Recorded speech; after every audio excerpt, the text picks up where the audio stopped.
প্রথম দুটি মিশন সফল হয়নি। চন্দ্রযান-2 এর ল্যান্ডফল তো একেবারে তীরে এসে তরি ডোবার সামিল হয়েছে। এবার রাশিয়ার চন্দ্রযান লুনার একই অবস্থা হয়েছে। তাই এবার তাড়াহুড়ো করতে নারাজ ইসরো। প্রয়োজনে চন্দ্রযান-3 ল্যান্ডিং আরও কয়েকদিন পিছিয়ে দেওয়ারও ভাবনা চিন্তা করছেন ইসরোর বিজ্ঞানীরা। প্রয়োজনে 27শে আগস্ট ল্যান্ডিং করানো যেতে পারে বলে ইসরোর তরফ থেকে জানানো হয়েছে। অর্থাৎ 2-4 দিন দেরিতে হলেও চন্দ্রযান-3 সফল ল্যান্ডিং করাতে মরিয়া ইসরো। ইসরো সূত্রে খবর, 23শে আগস্ট বুধবার চন্দ্রযান-3 চাঁদে অবতরণের কথা রয়েছে। কিন্তু ল্যান্ডার মডিউলের পরিস্থিতি এবং চাঁদের অবস্থান দেখে প্রয়োজনে চন্দ্রযানের অবতরণ সেদিন স্থগিত করা হতে পারে। এই ব্যাপারে ইতিমধ্যেই বিবৃতি দিয়েছেন ইসরোর আহমেদাবাদ কেন্দ্রের ডিরেক্টর নীলেশ এম দেশাই। তিনি বলেন, 23শে আগস্ট চন্দ্রযান-3 চাঁদে অবতরণের কথা রয়েছে।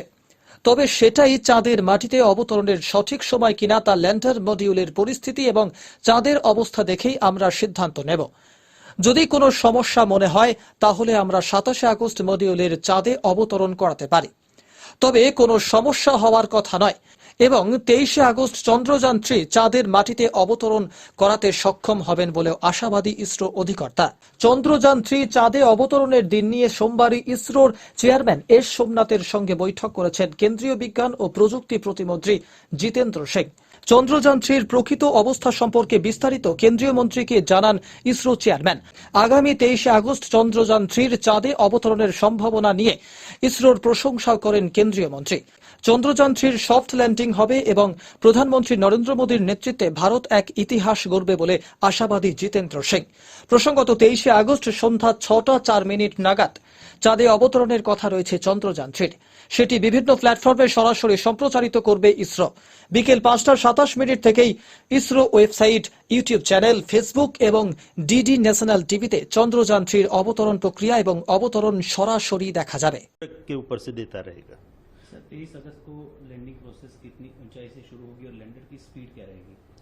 तो जैसा कि मैं बता रहा था कि प्रोपल्शन मॉड्यूल तो चंद्र की कक्षा में घूमता रहेगा और साथ में उसके साथ जो लैंडर मॉड्यूल है जिसको कि हम सॉफ्ट लैंडिंग कराने की कोशिश कर रहे हैं, तो वह 17 अगस्त को लगभग 157 बाई 167 किलोमीटर की कक्षा में था।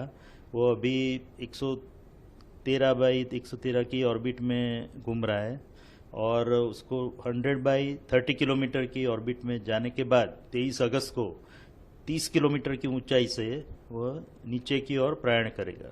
सर, लैंडिंग में कितनी मुश्किल हो सकती है और यदि 23 तारीख को कोई टेक्निकल प्रॉब्लम आती है तो क्या होगा सर? तो 30 किलोमीटर की एल्टीट्यूड या हाइट से लैंडर नीचे की ओर चंद्र की सतह पर जाने का प्रयास करेगा 23 अगस्त को, और उसके 2 घंटे पहले हम पूरे जो कमांड है वो यहाँ से जो हमारा बाइलालू अर्थ स्टेशन है वहाँ से अपलोड कर देंगे लैंडर मॉड्यूल के अंदर। और उसके बाद जो लैंडर मॉड्यूल की हेल्थ चेकिंग, टेलीमेट्री और चंद्र में जो स्थिति है उसको सबको ध्यान में रखते हुए लगभग 2 घंटे पहले हम ये निर्णय लेंगे कि उस दिन चंद्र पे उतराण करना ठीक रहेगा कि नहीं रहेगा। तो अगर मेरे ख्याल से कोई और मुश्किल तो आने वाली है नहीं और हम पूर्णतया 23 अगस्त को ही चंद्र पे उतरने का प्रयास करेंगे। बट अगर कोई हमको ऐसा आपत्तिजनक लगता है तो हम लैंडिंग को पोस्टपोन करके 27 अगस्त को करेंगे। तो उसके लिए भी हमने पूरा सावधानी बरती है और उसके लिए जो भी कार्य करना है, वो जो सब प्रणाली है वो सब भी तैयार रखी है। तो हम जो मोस्ट प्रोबेबली हम 23 अगस्त को ही उत्तरायण करेंगे, अन्यथा 27 अगस्त को। और 23 अगस्त को 30 किलोमीटर की हाइट से वो लैंडर नीचे उतरने का प्रयास करेगा। तो और उसकी जो वेलोसिटी होगी 30 किलोमीटर की हाइट पे वो लगभग 1.68 किलोमीटर पर सेकंड, जो काफ़ी गति मानी जाती है, स्पीड मानी जाती है, उससे वो नीचे की ओर प्रयाण करेगा। और जैसा कि आपको पता है चंद्र का जो गुरुत्वाकर्षण है वो उसको नीचे की ओर खींचेगा। तो उसके बाद वो इसलिए हमको जो थ्रस्टर इंजन है उसको रेट्रोफायर करना पड़ेगा, जिससे कि उसकी स्पीड कम होती जाए और धीरे धीरे जब चंद्र की सतह पर पहुंचेगा तब लगभग 0 स्पीड हो जाएगी उसकी। तो उसके लिए हमको इंजन थ्रस्टर फायर करेंगे। तो ऐसे 4 थ्रस्टर इंजन हमने लगाए हुए हैं लैंडर मॉड्यूल में। तो पहले 30 किलोमीटर से वो 7.5 किलोमीटर पे आएगा, वहाँ से 6.8 किलोमीटर पे आएगा। उसके बाद वो 2 इंजन हम बंद कर देंगे और फिर 2 इंजन से ही नीचे की ओर प्रयाण करेगा। जो 2 इंजन उसको रिवर्स थ्रस्ट देंगे, जिसके कारण जैसे कि मैंने बताया, जब 30 किलोमीटर पे था उसकी गति 1.68 किलोमीटर पर सेकंड थी, वो 6.8 किलोमीटर तक आते आते 350 मीटर पर सेकंड तक हो जाएगी, यानी कि 4 गुना कम हो जाएगी।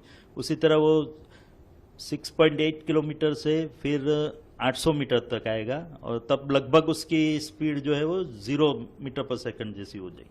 और उसके बाद सीधे 150 मीटर तक नीचे प्रयाण करेगा, जिसको वर्टिकल डिसेंट बोलते हैं। और उसके बाद अन्य जो हमने सेंसर और कैमरा लगाया है उसके इनपुट लेके और उसमें जो रेफरेंस डेटा स्टोर किया गया है, रेफरेंस इमेजेस, उससे उसको कंपेयर करके वो डिसाइड करेगा, वो निश्चित करेगा कि वो जो जगह पे लैंडर खड़ा है वहाँ पे घूम रहा है, वह उसके सीधा नीचे उतरने से वो सही जगह पे लैंडिंग कर पाएगा। अगर उसको लगता है कि ये जगह अनुकूल नहीं है तो थोड़ा XY डायरेक्शन में प्रयाण करेगा, थोड़ा दाईं ओर या बाईं ओर मुड़ेगा और लगभग 60 मीटर तक जाएगा और उसके बाद सीधा नीचे प्रयाण करेगा। तो ये दोनों सिनेरियो हमने प्रोग्राम किए हुए हैं। और अगर उसको लगता है कि वो बिल्कुल ही अलग जगह पे पहुंच गया है, जिसकी संभावना काफ़ी कम है, बट तो भी हमने उसके लिए जो बोलते हैं कि साल्वेज मोड, एक इमरजेंसी मोड भी रखा हुआ है, जो उसको ऑटोमेटिक लैंडिंग की ओर ले जाएगा, जिसमें वो खुद ही निर्णय करेगा कि कौन सी जगह श्रेष्ठ है उतरने के लिए। क्योंकि आपको पता होगा कि हम साउथ पोल यानी कि जो चंद्र के दक्षिण ध्रुव की ओर जा रहा है, कि वहाँ की जमीन बहुत ही उबड़ खाबड़ है, उसमें काफ़ी क्रेटर्स और बोल्डर्स है, तो जमीन उतनी सपाट जमीन नहीं है जो कि विषुवत वृत्त पे पाई जाती है। तो बाकी जो भी लैंडिंग हुए हैं दूसरे देशों द्वारा, अमेरिका या चीन या रशिया द्वारा, वो सब लैंडिंग विषुवत वृत्त पे हुए चंद्र के, जहाँ की जमीन काफ़ी सीधी और सपाट जमीन है, तो उसमें उतरना रिलेटिवली बहुत ही इजी रहता है। बट उसको छोड़ के हमने साउथ पोल की ओर प्रयाण किया है 70 डिग्री लैटिट्यूड पे, और जहाँ की जमीन काफ़ी उबड़ खाबड़ है, हेजार्डस है जिसको कहा जाए, तो उस जमीन में से हमको एक सपाट एरिया फाइंड आउट करना है, जो एरिया जिसमें उतनी उबड़ खाबड़ जमीन ना हो, तो वो फाइंड करने के लिए हमने 4x2.4 किलोमीटर का एक एरिया आइडेंटिफाई किया है, लैंडिंग साइट जिसको बोलते हैं। और उसमें उसको अलग अलग 24 मीटर के भागों में डिवाइड कर दिया गया है। तो और उसमें से एक जगह पे हम उत्तरायण करेंगे, यहाँ पे नीचे प्रक्षेपण करेंगे। और जैसे कि मैंने बताया, वो जगह अगर ठीक नहीं है तो थोड़ी उसमें से ही लगभग 3900 ऐसी सब इमेजेस हमने स्टोर करके रखी है। उसमें से जैसा कि मैंने बताया, वो 800 मीटर से सीधा नीचे वहीं पे उतर जाएगा, और खासकर वही आइडियल साइट है हमारे लिए। बट कुछ अगर थोड़ा बहुत जरूरत पड़ी तो थोड़ी साइड में खिसक के दूसरी एक साइड पे जाएगा, जो भी रिलेटिवली सेफ साइड रहेगी।